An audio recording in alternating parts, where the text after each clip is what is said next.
Dostlar hemen salam canınız sağmayı Daşoz Maşin bazarında Volga 3110 dostlar yılı 2000 motoru 2.9'luk bakasam $2500 diye dostlar diskaları Mercedes'in koyulan Radnoy kraska deyim yağdayı yok dostlar. Yine size Volga 3110 dostlar.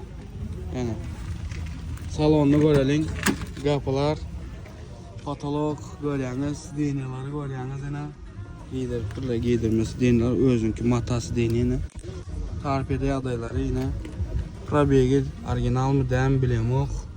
Yani ekranlar, knopka görüyorsunuz. Hem zat koyulun mu Radnoy mu bilem yok. Yani toşlu hem zat yerinde yani.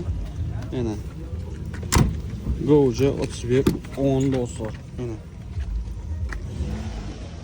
maşinde söz yok. Prosto söz yok. Diskalarını görüyorsunuz.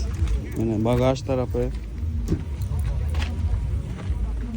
Prosto söz yok maşinde.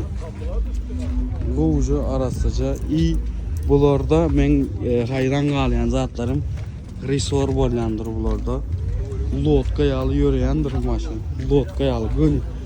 Suda yöreyen yalı yöreyen maşinlar. Biram hayran qalan zadım. Bunu özleri beceriptirleyini, bärini koyupturlar şunu yalı. Edip açılayan yukarıdadır yani edip yine. Böyle malades özünün Radnoy dam kıradı bärdi. Yani söz yok maşina.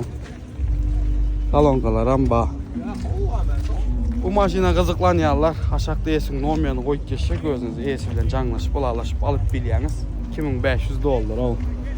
Osu bir 10. O yanına bir yanına kovu edip seyretseniz ekskluzif minülyen maşinine. Bu maşinlerin bir yeri.